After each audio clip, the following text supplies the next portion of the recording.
Bonjour à toutes et à tous, merci de votre fidélité à notre émission Ensemble c'est mieux. Ce matin, notre dossier du jour est consacré à l'épilepsie. Cette maladie neurologique touche 1% de la population française, soit plus de 600 000 personnes et elle peut nous toucher à n'importe quel âge. Pourtant, cette maladie reste peu connue du grand public. Où en est la recherche? Quelle vie pour les malades? On en parle dans quelques minutes avec nos invités. Mais d'abord, on part retrouver Evan. Salut Evan, où est-ce que tu nous emmènes ce matin? Salut Anne Fanté, comme tu peux le voir, la vie est très dure ici à Chavagne, puisque je profite de l'arrivée des beaux jours pour vous parler un petit peu du métier de fraisiculteur, fraisicultrice. Bonjour Delphine. Bonjour Evan. Alors c'est le choix que vous avez fait de devenir productrice de fraises il y a 5 ans. C'était pas du tout votre métier avant, est-ce que vous pouvez nous en parler? Oui, effectivement, pendant 23 années, j'ai été responsable commerciale dans une petite PME qui fabriquait des panneaux de signalisation routière. Ah oui, rien à voir. Non, absolument rien. Voilà, rien à voir.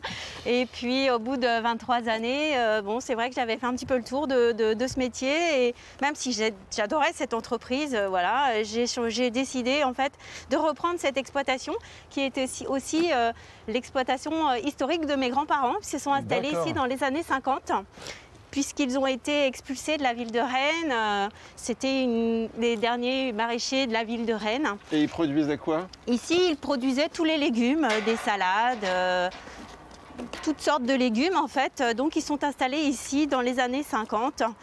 Et puis après, mon père a repris cette exploitation avec ma mère. Donc. Alors si on se promène comme ça, c'est parce que dans quelques minutes, on va vous faire visiter un distributeur automatique de fraises 24 heures sur 24. Mais avant qu'on y aille, comment on la cultive la fraise sur l'année? C'est quoi les plus grandes périodes pour vous? Alors nous, on cultive la fraise, en tout cas on la récolte de mars à juillet. Bien sûr, elles sont plantées en amont. On plante à différentes saisons, enfin à différents moments. On commence à la Sainte-Catherine, après on plante en décembre, et puis après en janvier et février pour récolter de mars à juillet. Donc vous avez quand même quelques mois de repos. Bien mérité. J'ai quelques mois de repos, effectivement. Bon alors voilà, nous sommes devant ce magnifique distributeur 24 heures sur 24 de fraises. On va rentrer et puis on va maintenir la porte ouverte pour Fabrice, notre caméraman. Je pense que vous pouvez poser aussi vos fraises. Elle est dingue cette salle. Delphine, pourquoi avoir fait le choix? Et avant toute chose, comment ça marche? Alors c'est très simple. Donc on choisit son produit, puisque vous voyez qu'il y a aussi des tomates. Oui. Donc on choisit son produit, on choisit son casier. Donc voilà, par exemple, on lit bien de haut en bas, puisque sinon on se trompe. Donc voilà, on prend le casier numéro 28, on se rend sur la borne. Voilà. Allez-y. Tactile. Dingue. Et c'est vraiment 24 heures sur 24? Oui, c'est ouvert tous les jours. Je approvisionne régulièrement avec des fraises fraîches du jour. Donc on choisit le numéro 28. Voilà, des fraises, on ajoute au panier et puis on paye avec la carte. Parfait. Voilà, et on repart. Il nous manque plus que ta carte bleue, Anne Fanté, si tu pouvais nous l'amener avant la fin de l'émission. Pourquoi avoir choisi la fraise, Delphine, rapidement? Pourquoi avoir choisi la fraise? Parce que c'est un joli produit qui donne envie. Et j'avais envie de faire ça. Mes parents ont fait des tomates toute leur vie et ça ne m'attirait pas spécialement. Donc la fraise, par contre, je trouvais que c'était joli. Et tant qu'à changer de métier, autant prendre quelque chose qui nous plaît et un produit qui nous plaît, qu'on a envie de manger, qu'on a envie de déguster. Et bien ça tombe bien, je suis bien content d'être chez vous aujourd'hui parce que je préfère la fraise à la tomate. On va continuer, on va surtout aller dans les serres maintenant pour voir vos collègues qui sont en train de les récolter. À tout à l'heure. Je ne suis pas sûr qu'il en reste d'ici là par contre. Attention, pas de taches sur le masque, t'as encore du boulot. Hein. Compte sur moi. À tout à l'heure, Evan. Coup de projecteur ce matin sur l'épilepsie, peu connue du grand public. Cette maladie touche pourtant plus de 600 000 personnes. On fait le point en chiffres et en images. Mon collègue a fait une crise d'épilepsie. Il paraît que c'est impressionnant. En France, l'épilepsie touche 1% de la population. C'est la deuxième maladie neurologique la plus fréquente après la migraine. Et pourtant, elle reste une maladie méconnue. Dans l'imaginaire commun, un épileptique, c'est quelqu'un qui perd connaissance brusquement et se met à convulser violemment. C'est vrai, mais en fait, il y a des dizaines d'épilepsies différentes, pas forcément spectaculaires. Il y a aussi ceux qui souffrent d'absence et qui, les yeux dans le vague, n'entendent et ne voient plus rien pendant plusieurs secondes. En plus des épilepsies dites généralisées, il y a les épilepsies partielles qui se manifestent par des mouvements involontaires, des troubles du langage ou de la confusion. Pendant une crise, il est conseillé de ne rien faire, à part protéger la personne d'un environnement dangereux. La crise s'arrête d'elle-même. Le traitement contre l'épilepsie se fait le plus souvent grâce à des médicaments. Hélas, il ne fonctionne pas sur 30% des patients.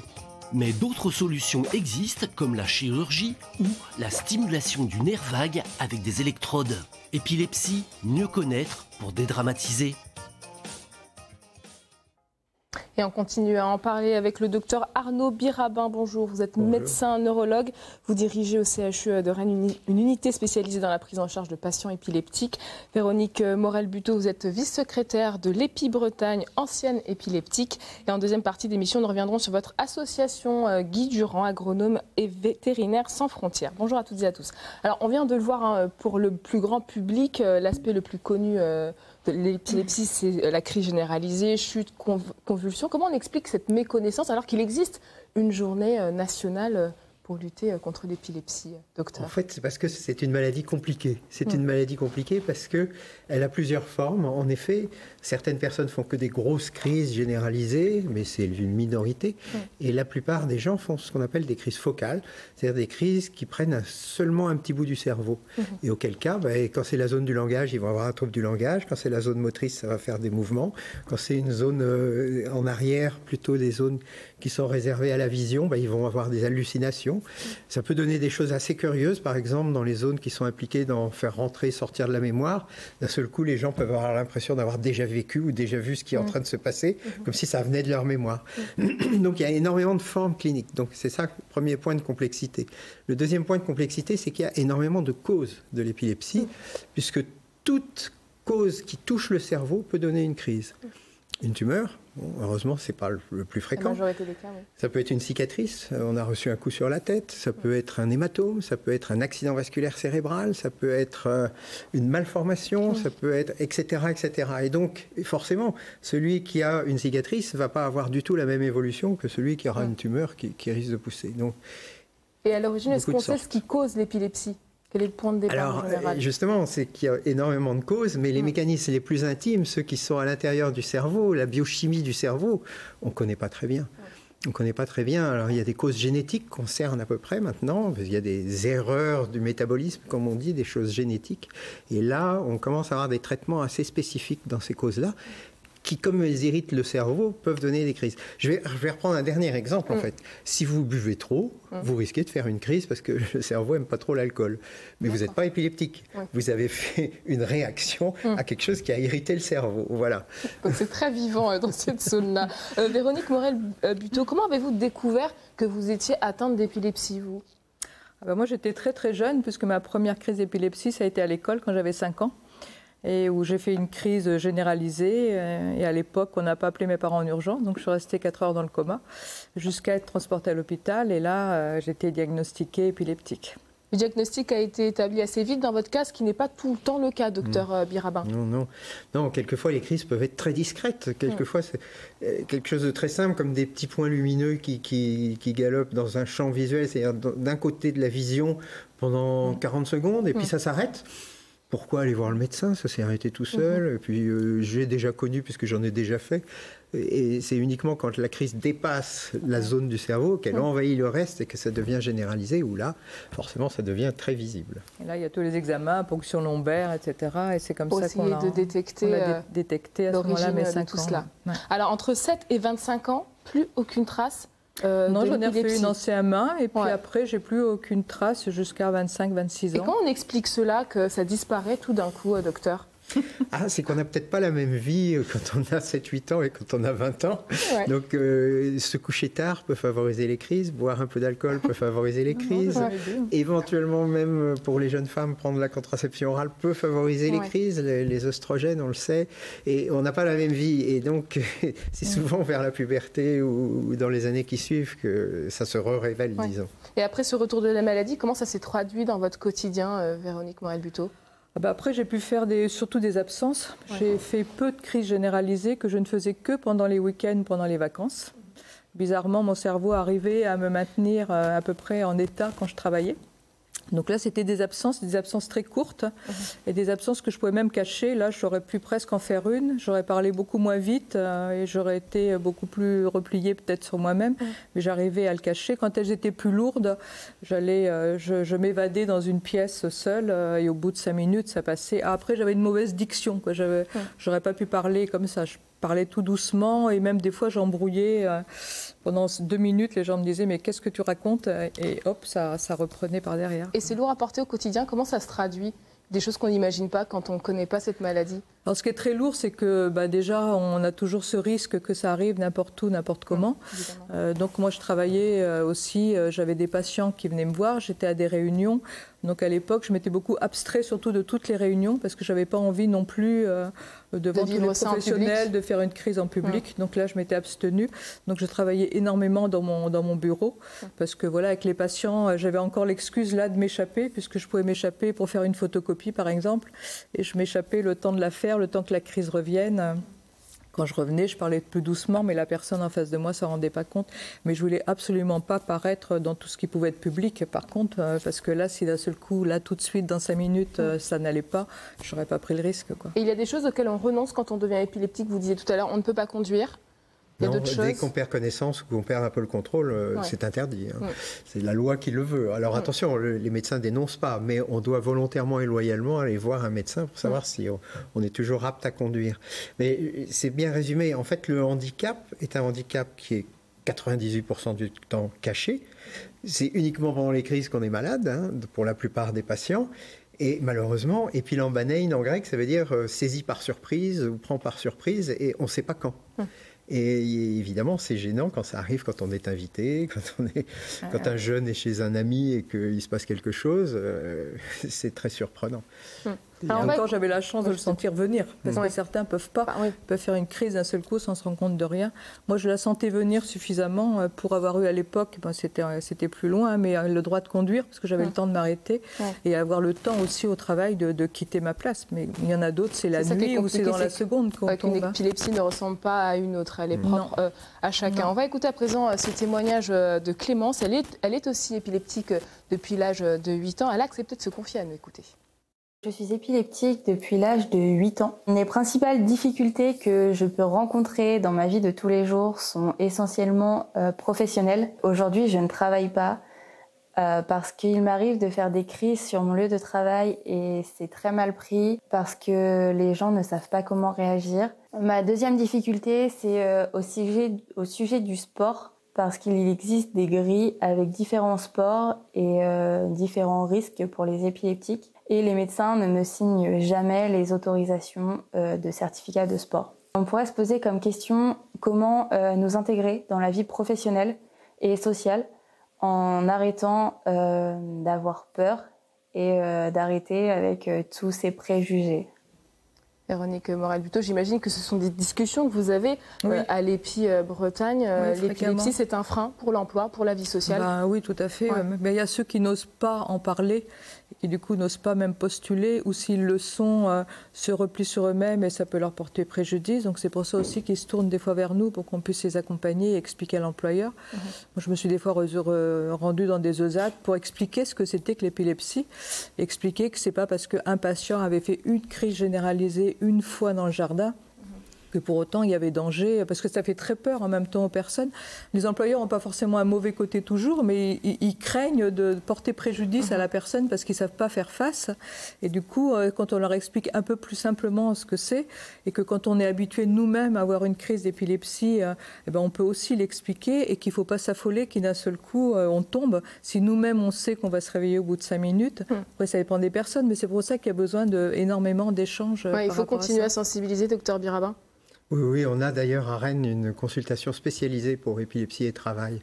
Il faut retenir quand même qu'il y a quelques métiers qui sont interdits. Pilote d'avion, etc. Chauffeur poids lourd, plongeur professionnel, etc. Parce que vous faites une crise, vous risquez de mourir et d'entraîner des gens avec vous. Et il y a plusieurs situations. Il y a une situation où tout va bien, c'est-à-dire qu'avec le traitement, il n'y a pas de crise, auquel cas, évidemment, les métiers sont presque tous ouverts. Et puis il y a ceux qui continuent à faire quelques crises où Oui, moi je conseille de dire aux médecins du travail qu'il y a des crises pour éviter les postes dangereux ou des choses comme ça. 50% des gens le cachent.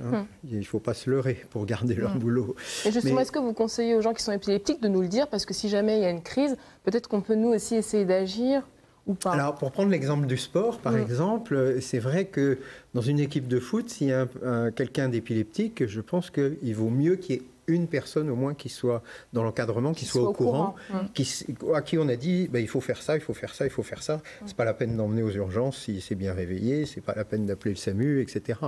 Et ça me paraît utile. Au boulot, c'est souvent le collègue à côté sur la chaîne qui s'en occupe et pas du tout les dirigeants. Parce qu'on ne sait pas quel fantasme se cache quand on dit je suis épileptique, qu'est-ce que va penser l'autre. Alors, les médicaments ne fonctionnent pas toujours. Il est possible de se faire opérer. Dans quel cas cela est possible? Alors, c'est tout à fait possible. Alors, plusieurs conditions. D'abord, il faut que ce soit une épilepsie sévère. On n'ouvre pas la tête des gens quand il s'agit de quelque chose de léger. Il faut deuxièmement que les médicaments ne marchent pas, vraiment. Troisièmement, il faut que ce soit une épilepsie qu'on appelle focale, c'est-à-dire que toutes les crises partent du même endroit dans le cerveau. Et à partir de là, l'enquête, c'est déterminer quel est l'endroit du cerveau qui est à l'origine des crises, vérifier qu'il ne sert à rien d'autre qu'à faire des crises ou que, du moins, on peut l'enlever sans provoquer un gros déficit. Et après, on peut le retirer. Et ça consiste à retirer un petit morceau de cerveau. Comme si vous retiriez le bouton électrique et qu'il reste encore les fils, vous voyez. Mais on ne peut plus allumer s'il n'y a plus de bouton. Vous, Véronique Morel-Buteau, votre vie, elle a changé après cette opération. Et ce n'est pas, en fait, aussi évident d'écrire une nouvelle page, loin de l'épilepsie. Oui, tout à fait. C'est un autre monde. On rentre vraiment dans un autre monde. Je crois qu'on n'est plus pareil, on ne voit plus les choses pareilles. Qu'est-ce qui change fondamentalement? On n'arrive pas à l'imaginer. Non, c'est vrai que c'est difficile à imaginer, mais quand toute sa vie, on se couche de bonne heure, par exemple, on évite de boire, on ne sait jamais si on aura une crise ou pas. Si on nous invite à un colloque à Paris, on dit oui, non, mais je ne vais pas y aller. Si je fais une crise dans le train, je me suis déjà cassé le nez en tombant dans un train, par exemple. Donc tout ça, c'est mis de côté. On se couche de bonne heure, on a une vie un peu bonhomme. Déjà un enfant, il faut s'en occuper. Le travail, on est toujours dans son bureau. Le lendemain, vous êtes opéré. Le lendemain, vous vous couchez tous les soirs à minuit si vous avez besoin. Vous allez dans toute la France, vous participez à des colloques, vous êtes là comme ailleurs, vous accompagnez votre enfant. Et puis en plus, c'est un poids qui s'enlève. C'est un énorme poids qui s'enlève et on gagne moi j'ai gagné des dizaines d'années qui ont mis un peu en conflit des fois avec les parents ou les proches parce qu'au lieu de 40 ans, M. Bérabin avait rencontré mes parents pour leur expliquer votre fille elle en a 20 maintenant. Donc, vous voyez, je suis toujours un petit peu décalée dans ma vie. Mais du coup, c'est vrai que je pense qu'on a besoin, quand on est opéré, de manger et de récupérer tout ce qu'on n'a pas eu pendant des dizaines d'années. Et on a l'impression d'avoir gagné des années sur un mode vraiment exceptionnel avec les bouleversements que ça peut faire. Et l'opération, justement, c'est une spécificité rennaise, c'est ce que vous me disiez? On est les seuls dans l'Ouest à faire ça, à part Bordeaux et Paris. Et donc, on a beaucoup de listes d'attente, malheureusement, mais ça vaut le coup d'attendre, malgré tout. Ça vaut le coup d'attendre et ça vaut le coup d'apprendre à ceux qui attendent. Je vais contacter une jeune femme là, qui est dans l'autre côté de la France là, pour lui expliquer, parce qu'on a très peur quand même.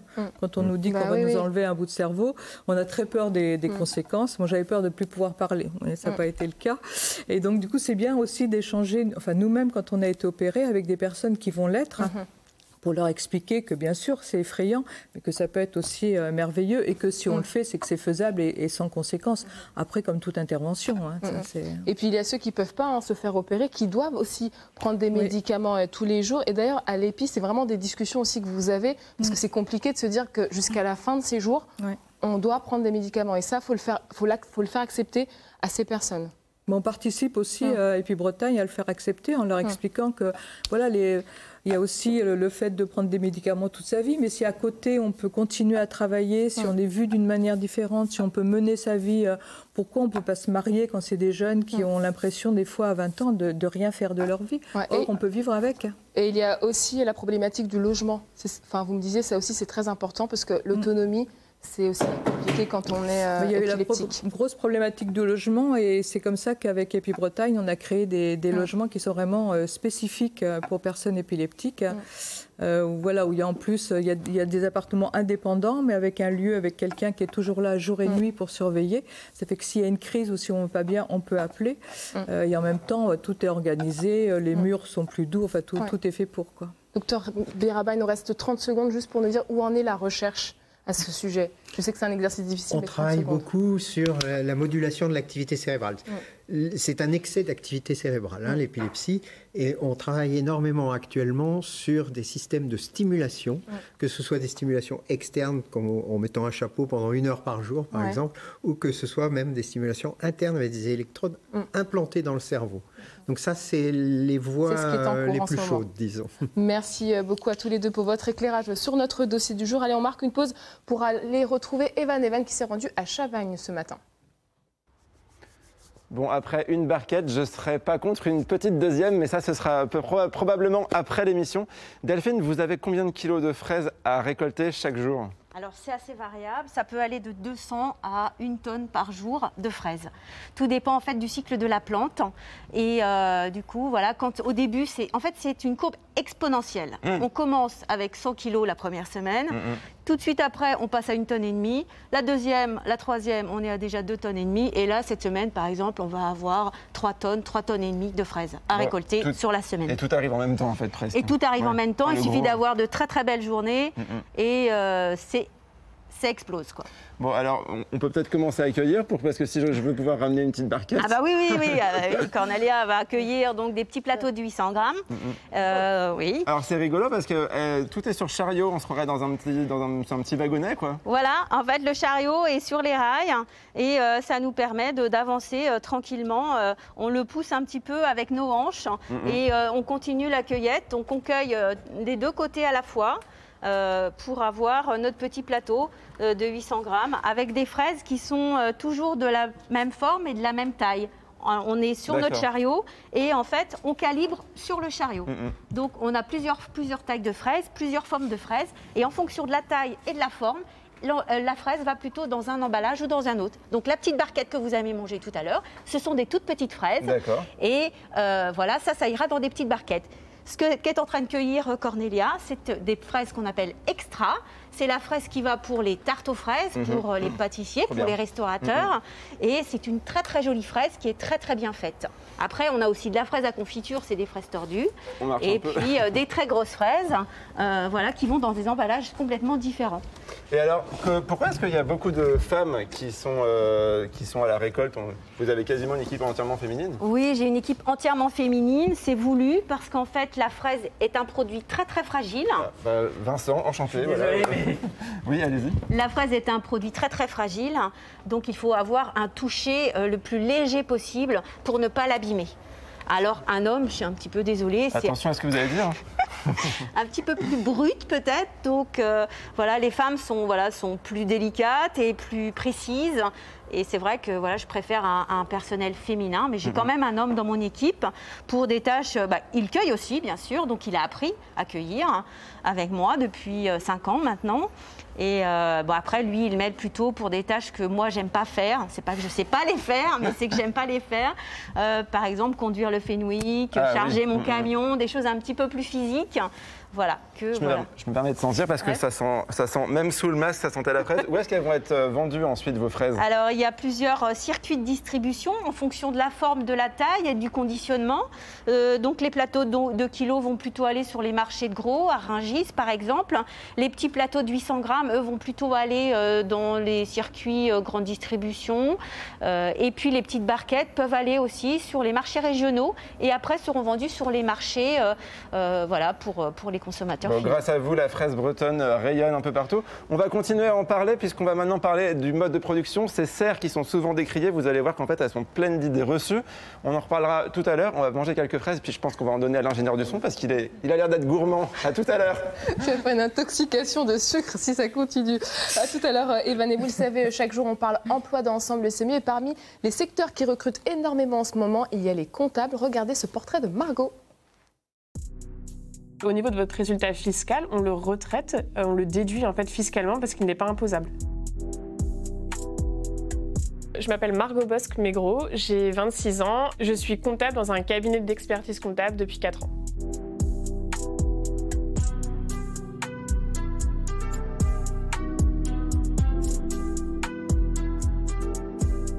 Bonne journée à vous, au revoir. L'idée que le comptable, c'était on a les chiffres, on les rentre dans notre logiciel et on ressort juste les comptes à un client. C'est plus du tout ce qu'il attend. Le client, qu'on soit proactif, qu'on soit dans le conseil. L'idée, c'est d'avoir un lien privilégié avec le client et du coup d'avoir plusieurs échanges avec lui réguliers au cours de l'année. Récolter les éléments comptables, les relevés bancaires, les factures et autres, mais ça va être aussi un peu tout ce qui est connaître la vie de la société, savoir s'il y a des nouvelles acquisitions, des cessions, est-ce qu'il y a des recrutements, est-ce qu'il y a des licenciements. Donc c'est vraiment les suivre au quotidien en fait dans leur projet. Je sais, on en avait parlé et après vous m'aviez dit que non, finalement ça serait sur 2019, donc il y aurait quand même par contre 2 ans de décalage en fait. Du coup, les suivre au niveau des déclarations fiscales qui sont à la fois mensuelles et annuelles. Et du coup, au niveau de l'annuel, c'est récolter la fin des documents et tout comptabiliser finalement. Donc c'est ce que je te disais, on a une variation entre les 68% et les 80%. Je pense qu'il faut avoir un très bon relationnel justement, des attraits pour la communication, être rigoureux. Je pense que c'est essentiel. Les clients nous font entièrement confiance. Et nous, il faut qu'on soit quand même assez précis dans ce qu'on va pouvoir leur apporter comme réponse et dans le traitement de leurs données. La loi, de manière générale, change tous les ans, même change régulièrement. À voir ce côté curieux, finalement. Comment vous allez? Moi, j'imagine... Là, c'est les vacances de votre fils en même temps. On a cette relation particulière où on connaît un peu leur vie, rapport aux éléments, de toute manière, les éléments financiers. Quelque chose qui est quand même assez tabou, assez secret de manière générale, on n'aime pas en parler. Moi, ce qui me plaît, c'est d'avoir cette confiance de la part de mes clients qui vont pouvoir même se livrer sur leur vie personnelle, en fait.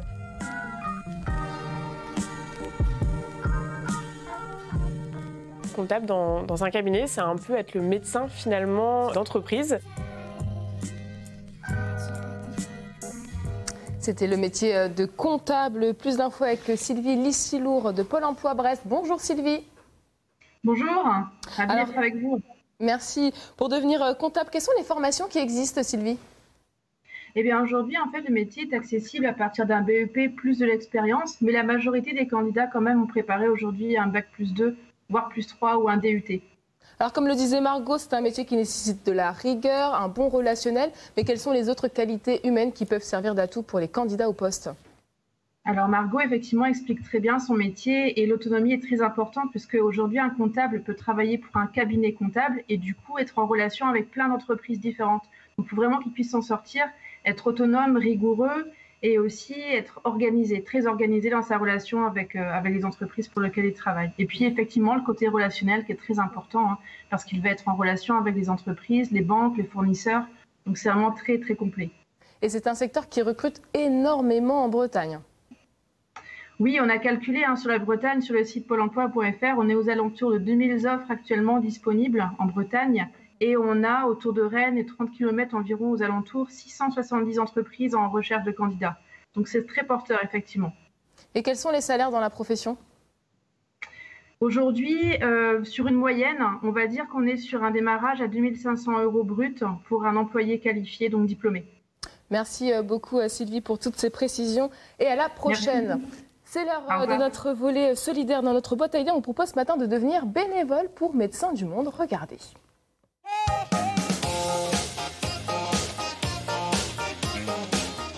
T'es bénévole à Médecins du Monde sans être médecin? Bah oui, pas besoin. Médecins du Monde, association médicale de solidarité internationale, agit depuis plus de 30 ans pour un meilleur accès aux soins des populations les plus vulnérables en France et dans le monde. Le bénévolat sur les missions internationales n'est possible que si vous êtes résident dans le pays concerné.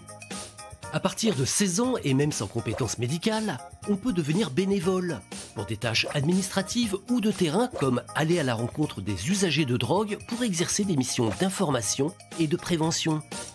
Mathilde, qui travaille dans le secteur médico-social, participe bénévolement à la mission Personnes isolées à la rue et fait des maraudes 3 à 4 fois par semaine accompagnée d'un médecin. On essaie d'aider les gens à identifier leurs problèmes de santé et surtout à les convaincre de retourner en fait vers le système de soins puisque c'est souvent ça le problème, c'est que les sans-abri, leur santé, c'est un peu le cadet de leurs soucis, ça passe après la nécessité de trouver un toit, de trouver à manger.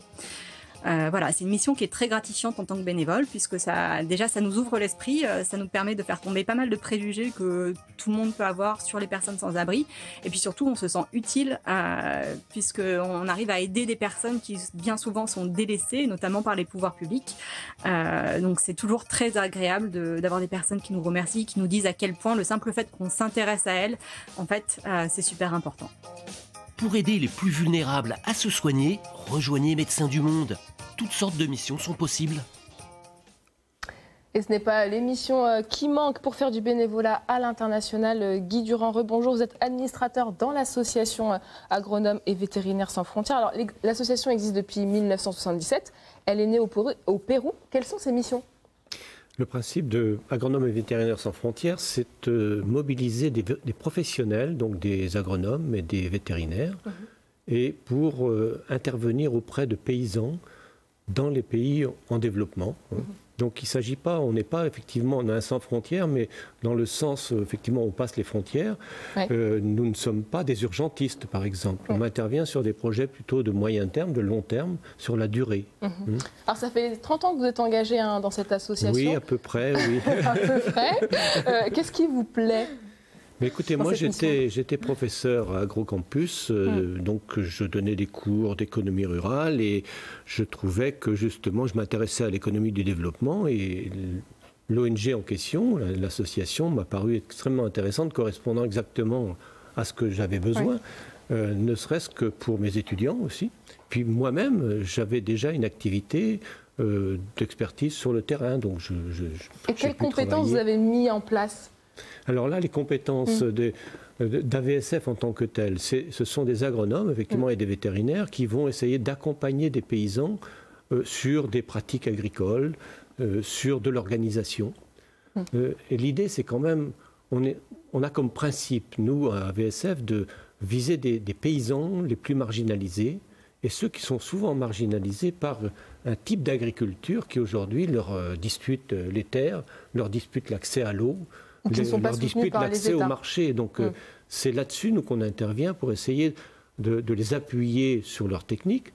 Et là-dessus, on a plutôt tendance, enfin non, on ne sait pas qu'on ait tendance, on fonctionne, on appuie des systèmes agroécologiques, c'est-à-dire qu'il y ait un respect pour l'environnement. Qu'on puisse se faire une idée, quels sont les types de projets, par exemple, qui sont en cours en ce moment ? Alors là, il y en a tellement que je vais avoir du mal à choisir. Moi, je vais vous donner ceux que je connais. Au Sénégal, je crois, il y a oui, en ce moment un projet. Nous avons quand même près de 70 projets différents dans 19 pays. Donc, vous voyez, c'est quelque chose de relativement diversifié. Ça peut aller effectivement depuis les vétérinaires qui vont faire de la vaccination du bétail, de l'aide à la génétique du bétail, éventuellement de l'organisation en même temps pour l'accès au marché pour ces animaux, ça c'est pour les vétos.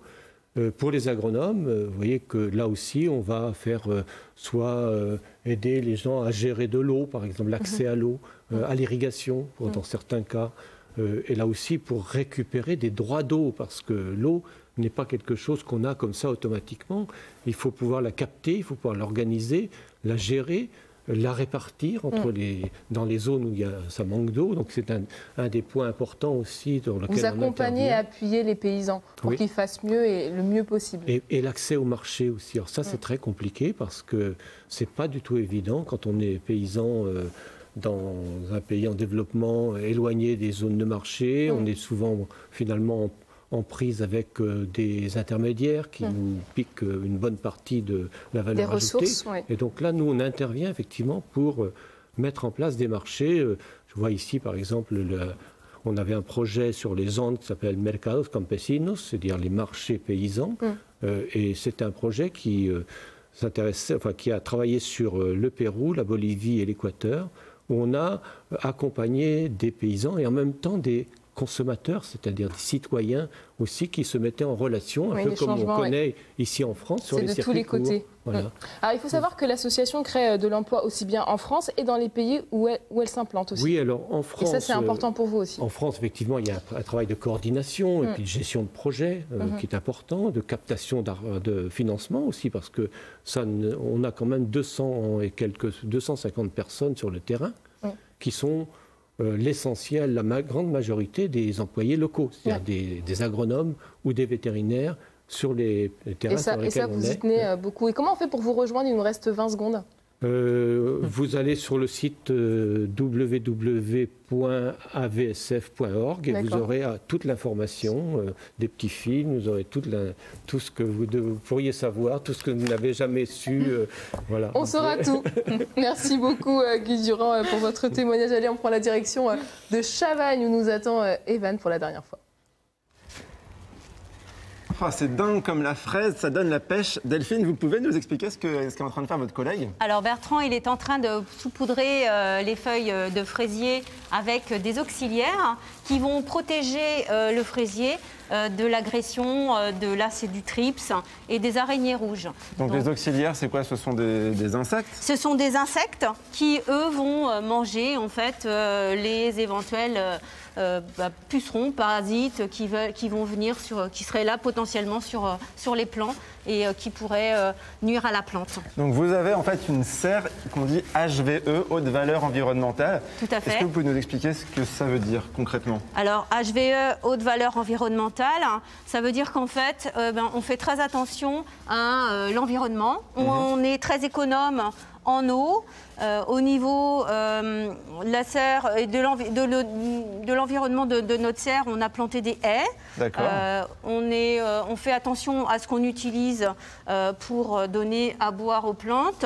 Et de même, on fait très attention aussi à ce qu'on pourrait éventuellement mettre sur les plantes pour les protéger. Justement, au niveau de l'arrosage, comment ça se passe? Tout est contrôlé par ordinateur? Tout est contrôlé par ordinateur, mais évidemment, c'est moi qui donne les instructions. Donc voilà, je quantifie les nombres d'arrosages possibles par jour et voilà, c'est fait par ordinateur. L'ordinateur, lui, il va suivre ce que je vais lui donner comme indication.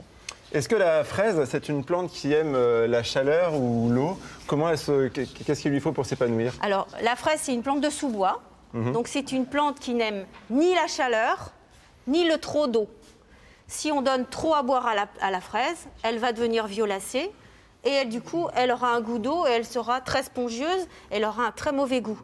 Par contre, si je lui en donne juste ce qu'il faut, voire un petit peu moins, elle va se gorger de sucre et elle va être délicieuse.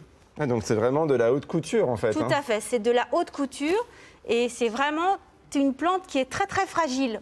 Non seulement la plante est fragile, et le fruit est très fragile aussi. Le toucher, c'est l'abîmer. Donc c'est pour ça que quand on cueille toujours par le pédoncule et on pose la fraise dans l'emballage, dans la barquette ou dans le plateau. Dites, pourquoi est-ce qu'il n'y a pas de fraises là? Elles ont toutes été cueillies? Alors non, il n'y a pas de fraises ici parce que là on est dans une plantation tardive.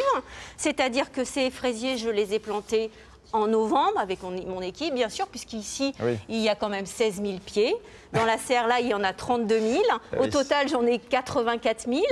Voilà. Donc, je plante dans des cycles différents pour avoir une continuité de production et avoir des fraises de mars jusqu'à juillet. Brièvement, avant qu'on arrête l'émission, qu'est-ce qui vous plaît le plus dans votre métier?